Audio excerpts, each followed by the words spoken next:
સહજાન સ્વામી મહારાજની જય, અક્ષર પુરુષોત્તમ મહારાજની જય, ભગતજી મહારાજની જય, શાસ્ત્રીજી મહારાજની જય, યોગીજી મહારાજની જય.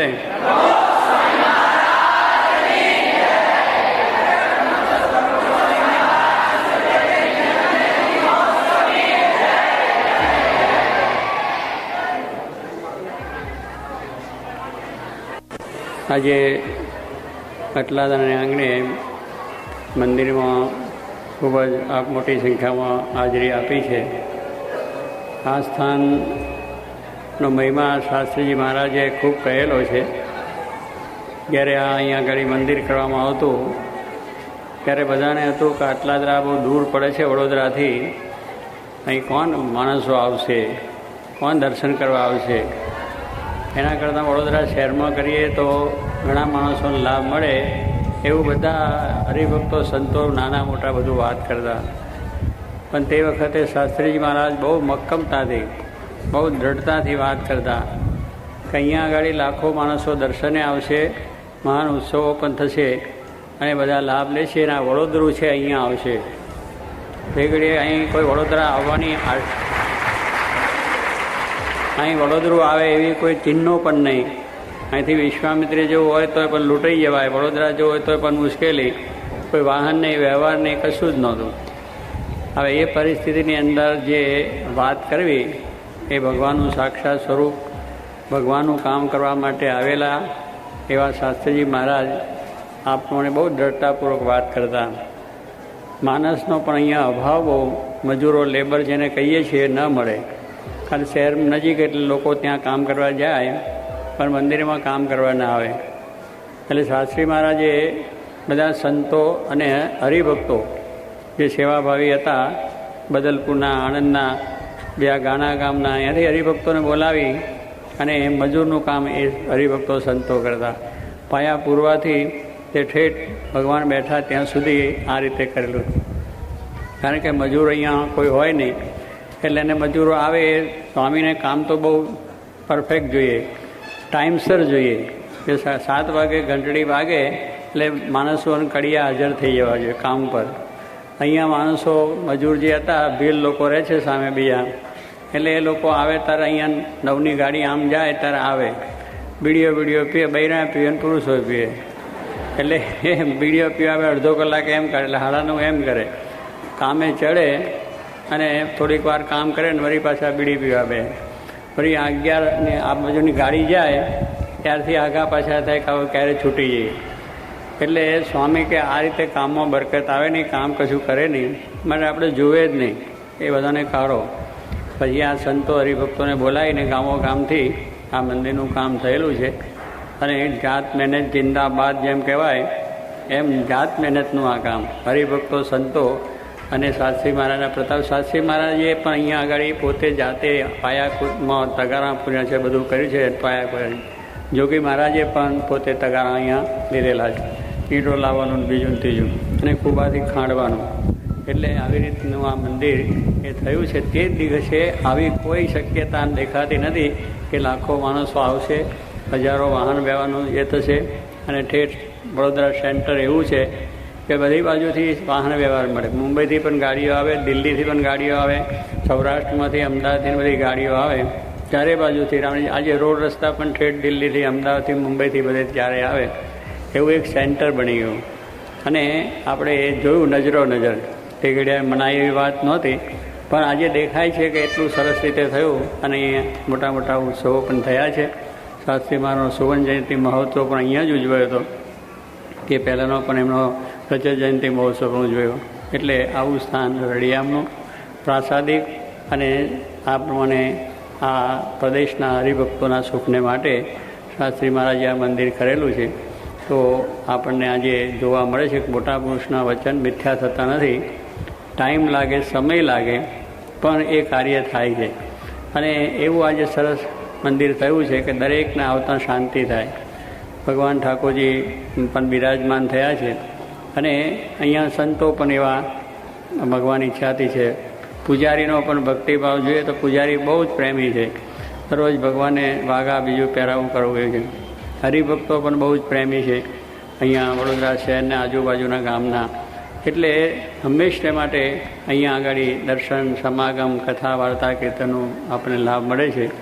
રવિવારે પણ જોગી મહારાજની આજ્ઞા છે પ્રમાણે સભા પણ થાય છે. સભામાં પણ બધા ખૂબ સારી રીતે લાભ લે છે. તો કહેવાનું શું છે કે આપણે બહુ જ મોટા ભાગ્યશાળી છે. જોગી મહારાજ કહેતા કે ભાગ્યશાળી બીજાને માનો એ જ મોટી ભૂલ છે. કેટલાક આપણે માનીએ કે આ પહેલાંના ભાગ્યશાળી એને બહુ લાભ થયો, ફલાણા ભાઈને બહુ લાભ થયો, ફલાણા લોકોને બહુ લાભ થયો, એવું આપણે માનીએ છીએ. આપણી ભૂલ છે કે આપણા જેવા કોઈ ભાગ્યશાળી નથી. કારણ કે આપણને શ્રીજી મહારાજનો સાક્ષાત સંબંધ, શ્રીજી મહારાજના સાક્ષાત ધારક એવા શાસ્ત્રી મહારાજ, જોગી મહારાજ આપણા ગુરુ મળ્યા. એટલે એનાથી વધારે શું આપણે ભાગ્યશાળી? કારણ કે આ દુનિયાની સંપત્તિ મળે, વૈભવ મળે, બંગલા, મોટર મળે એ ભાગ્યશાળી વાત નથી. એ બધું તો આ દુનિયાની વસ્તુ છે, મળે છે, નાશવંત ચાલી જાય છે, આવે છે ને જાય છે. પણ જે શાશ્વત સુખ આપનાર એવા જે ભગવાનના સંત, ધારક સંત, એ યોગીજી મહારાજ, શાસ્ત્રી મહારાજ જે આપણે મળ્યા છે, એટલે આપણે ભાગ્યશાળી છે. અને એને જ ભાગ્યશાળી કહ્યા છે.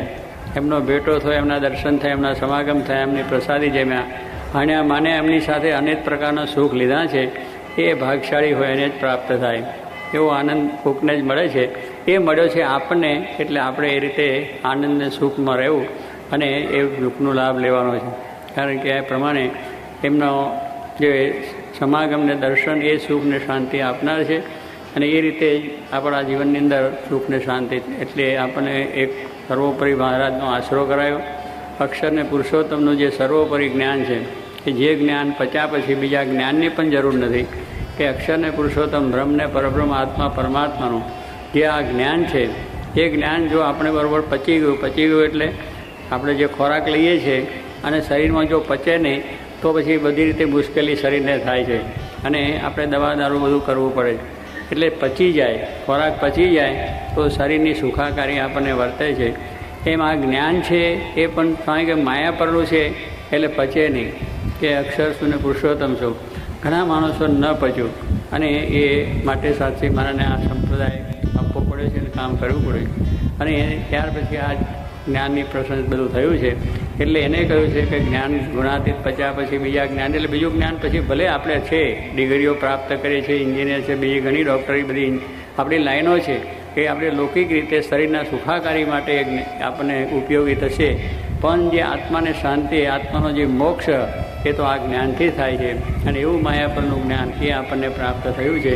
એ જ્ઞાનની વિશેષ દ્રઢતા થાય એને માટે કથા, વાર્તા, કીર્તન, ભજન, ભક્તિ, ઉત્સવો એ આપણે કરીએ છીએ. અને એ ભગવાનને સંતને ગુણાત્યાન સ્વામી, ભગતજી મહારાજ, શાસ્ત્રી મહારાજ, યોગીજી મહારાજ, ગોપાળન સ્વામી, નંદ મુક્તો, કાકા સ્વામી, બીજા ઘણા આપણા મુક્તો ભક્તો થયા છે ગુણાતીત જ્ઞાનના. એમના પ્રતાપે આજે દેશ પરદેશ સુધી આ જ્ઞાન પ્રસુર સાચું છે. તો બધે વાત આપણે મનાય. સાચે દેવળે ઘંટ વાગે એમ કહેતા કે આ દેવળમાં જો ભગવાન ના બેઠા હોય તો આ દેવળમાં ઘંટ ક્યાંથી વાગે? તો ભગવાન બેઠા હોય, જાગતા દેવ હોય તો આપણે આથી ઘંટોને નગારા બધા વાગે. પણ હાવ ખોખું પડી રહ્યું હોય તેમાં કંઈ નગારો અને ઘંટને આપણે ઝાલરો વાગે નહીં. એવી રીતે આ સાચી વાત છે. એટલે સાચી વાત છે તો દરેકને સમજાય છે. એટલે ઘંટ વાગે એટલે શું? દરેકના દયમાં પ્રતીતિ થાય કે ના વાત સાચી છે, આ જ્ઞાન સાચું છે. તો એ રીતે સૌને પ્રતીતિ થઈ અને એ સૌ ભજન કરવા લાગ્યા છે. અને ગામો ગામ ને દેશની અંદર, પ્રદેશની અંદર પણ મહારાજને સ્વામી બેસી ગયા છે, એનું ભજન પણ થાય છે અને શાંતિ થાય છે. એટલે કહેવાનું શું, આ જે વાત સ્વામી જોગી બાપાએ કહ્યું કે દેશ પરદેશ સત્સંગ કરાવવો છે, દેશ પરદેશ આ સત્સંગ વધવાનો છે, આખા બ્રહ્માંડમાં વધવાનો છે. અને સંતો એવા કરવા છે કે દેશ પરદેશજીને સત્સંગ કરાવે. એવી વાત સ્વામી કરતા. તેના તો દેશ પરદેશને જવાની વાતે ન હોય અને એવું બધું ઠેકાણું નહીં. પણ સ્વામી કહેતા કે આ સંતોને મોકલવા છે અને ડંકો વગાડવો છે. એ પણ આપણે વાત એમની વચન આજે સાથે જોઈએ છીએ કે આજે દેશમાં મંદિરો થયા અને સંતોજીને દેશ પરદેશ ડંકો વગાડે છે. મહંત સ્વામી હમણાં જ આવ્યા છે બધા દેશોમાં ફરીને. લંડન છે, અમેરિકા છે, પછી ઓસ્ટ્રેલિયા, ન્યૂઝીલેન્ડ, ત્યાર પછી આ પૂર્વના દેશો, આ સિંગાપુર છે, હોંગકોંગ, બેંગકોંગ, એ બધા જઈને પાછા આવ્યા છે. એટલે કહેવાનું શું છે, ડૉક્ટર સ્વામી પણ જે આવ્યા, ડૉક્ટર સ્વામી પણ બધા અમેરિકા, લંડનને બધા ફરીને પાછા આવ્યા છે. ત્યાગ વલ્લભ સ્વામી તો હજુ ફરે છે આફ્રિકાના દેશોની અંદર. આફ્રિકાના દેશોમાં ત્યાગ વલ્લભ સ્વામી પણ ગયા છે. એ પણ હજુ 1 મહિનો લાગશે આવતા. એટલે કહેવાનું છે કે દર વર્ષે આ પ્રમાણે સંતોને ત્યાં આગળ જઈ અને સત્સંગ, એટલે એક જોગીબા પણ હોય છે કે દેશ પરદેશમાં સત્સંગ કરો. એટલે અહીંયા પણ આ જે થયું છે એમના પ્રતાપે યુવક મંડળ, બાળ મંડળ, મહિલા મંડળ, સત્સંગ મંડળ એ પણ ખૂબ વધ્યા છે. એ પણ કહેતા કે આ સત્સંગ વચ્ચે મંડળો દ્વારા એ પણ આજે આપણે જોઈએ છીએ કે બાળ મંડળની પણ એટલી પ્રવૃત્તિ છે, યુવક મંડળની પણ છે, દરેક મંડળની પ્રવૃત્તિ છે. એવા એ મોટા પુરુષના સંકલ્પો છે, એ સંકલ્પોથી આ કામ થાય છે. આ બધા જે એમના સંકલ્પો કરી રહ્યા છે એ સંકલ્પો મંદિરો થાય છે, સત્સંગ વધે છે, મંડળો પણ વધે છે, કાર્ય પણ થાય છે, પ્રભાવ પણ જે બધે પડે છે એ બધો એમનો સંકલ્પ છે. એમના સંકલ્પથી કાર્ય થાય છે. માટે આપણે બહુ ભાગ્યશાળી છે કે આપણે ભાગ્યે સારું લાંબુ આવ્યું. લાંબુ કે ને બધા તમે ગ્રસ્ત લોકો જાણો કે 2 ભાઈની વહેંચણી થાય તો 2 ભાઈને લાંબો નાખવામાં આવે, એટલે ભાગ પાડવામાં આવે. એટલે જમીનનો ભાગ પાડવામાં આવે, મિલકત પૈસા રોકડો એનો ભાગ પડે. એટલે જે જમીન હોય, મકાન હોય, એટલે કોકને લાંબુ જરા સારું હોય, કોઈ મકાન સારું આવી જાય. જમીન 2-5 વીઘા હોય તો 1-2 વીઘા સારી જમીન આવી જાય તો એને થાય કે મારે ભાગ લાંબુ સારું આવ્યું.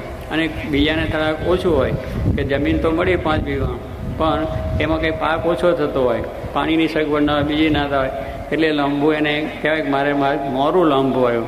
મકાન પણ બહુ સારું ન હોય એટલે લાંબા જેમ નાખે છે અને પેલાને જેમ ખોરાક છેડે કે મારી ભાગ લાંબુ સારું આવ્યું છે, એમ આપણે પણ લાંબુ સારું આવ્યું કે આવું લાંબુ આવ્યું કોઈને મળ્યું નથી. કે આવા ભગવાન જેવા સંત એ આપણને મળ્યા, એમને આપણને વાત સમજાઈ અને આપણા જીવનમાં જ્ઞાન આપ્યું તો એ મહાન લાભ છે. ને આપણો છેલ્લો જન્મ, હવે આપણે બીજો જન્મ લેવાની છે જ નહીં. કે આ જ્ઞાન જો દ્રઢ છે અને એવા ગુરુના આશીર્વાદ છે અને એમના વરદાન છે જે સર્વને એકાંતિક બ્રહ્મરૂપ કરવા છે અને અક્ષરમાં લેવા છે, એમના સંકલ્પ છે. તો આપણે એવા લાંબામાં આવી ગયા છે એટલે આપણે મહાન ભાગ્યશાળી છે. અને એવા ભાગ્યશાળી માનીને હંમેશા આપણે આ સત્સંગ કરવાનો છે. નિષ્કુળાનંદ સ્વામી જેમ કહ્યું કે ભાગ્ય જાગ્યા આજ જાનવા, કોટી થયા કલ્યાણ, કોટી થયા કલ્યાણ, ઉદારો નવરયો એહનો, પામ્યા પ્રભુ પ્રગટ પ્રમાણ, પામ્યા પ્રભુ પ્રગટ પ્રમાણ, ભાગ્ય જાગ્યા રે આજ જાનવા. નિષ્કુળાનંદ સ્વામીએ વાત લખી.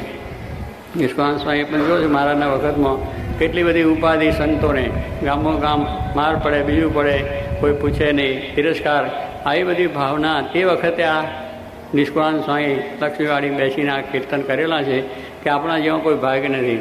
ભાગ્ય જાગે આજે જાણવા. કોણ કે ભગવાન પુરુષોત્તમ અક્ષરધામના અધિપતિ, જે આપણો કોઈ દાડો ભેટો થાય નહીં, જેની આપણે પ્રાપ્તિ ના થાય, જેનું ઓળખણ ના થાય, જેનું જ્ઞાન ના થાય, એવા પુરુષોત્તમ નારાયણ ભગવાન સર્વોપરી દયા કરીને આ પૃથ્વી પર આવ્યા અને આપણે એમના દર્શન કરીએ છીએ, એમના આ પ્રમાણે લાભ લઈએ છીએ, એમના પ્રવચન સંભળાય છે. એ બધી વાત એમને કરી આપણો ભાગ છે કે જે વસ્તુ મળે નહીં કોટી કલ્પે એ આપણને મળી. અને એવી એમની દયા થઈ છે માટે આપણે મોટા ભાગ છે. એ શું કોટી કલ્યાણ થયા, એ કલ્યાણની ક્યાં વાત રહી? હજારોની કોટી કલ્યાણ આપણે માટે થઈ ગયા છે. છેલ્લો જન્મ થયો એટલે કોટી કલ્યાણ અક્ષરધામમાં ગયા. તો એમ કે આ પ્રમાણે વાત કરી છે કે ભાગ જાગ્યા જાણમાં કોટી થયા કલ્યાણ, ઉધારો ન રહ્યો એનો. હવે કોઈ ઉધારો નથી કે હવે આપણું શું થશે, કેમ થશે, મરીને ક્યાં જઈશું, ભૂત થઈશું, પ્રેત થઈશું, આ થઈશું, એ માનવાની જરૂર જ નથી. ભગવાન સંતનો નિશ્ચય, આ નિશ્ચય ભાગો થઈ ગયો, આજ્ઞા અને ઉપાસના આપણે દઢ થઈ ગઈ એટલે આપણે છેલ્લો જન્મ ભૂત તો આપણે થવાનું પણ નથી. પણ સ્વામી કહે છે બધા લોકોથી પર જેવું અક્ષરધામ છે, પ્રકૃતિ પુરુષથી પર એ ધામની પ્રાપ્તિ છે. એટલે કોઈ વાતની આપણે કમી રહી નથી.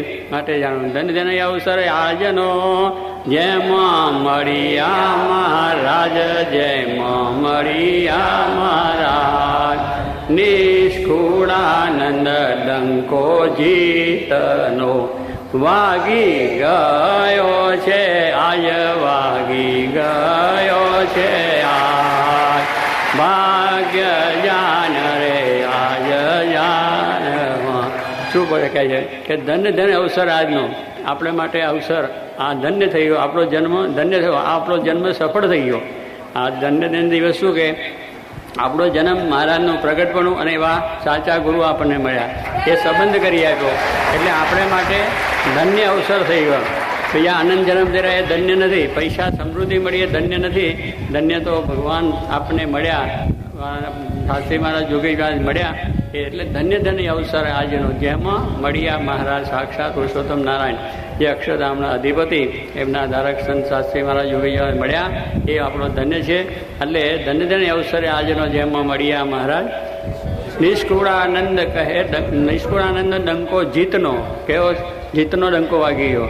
આપણે જીતી ગયા. શું જીતી ગયા? જેમ સૈન્ય છે પોતે પેલા લડતા હોય અને જીતે એટલે જીત થઈ જાય, એમ આપણે પણ માયા સાથેની જીત થઈ ગઈ.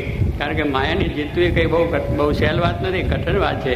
તો આ બધી જે માયાના ભાવોથી પર કરીને એટલે જીતી દીધા, એટલે આપણી જીત થઈ છે અને ડંકો વાગી ગયો છે. અને એ રીતે મહારાજ સ્વામીના ધામમાં આપણે પહોંચવાના છે.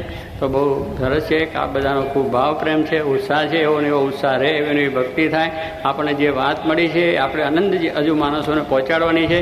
એને માટે આપણે ખબરદાર રહેવું, ખૂબ સ્વસ્થ રહેવું. મહારાજ આપણને સર્વપ્રને સુખ્યા કરે અને આપણે આ રીતની જે મહારાજની સેવા આપણને મળી છે એ સેવા આપણે સારી રીતે કરી શકીએ અને એમનો રાજીપો આપણા ઉપર થાય, એ જ પ્રાર્થના.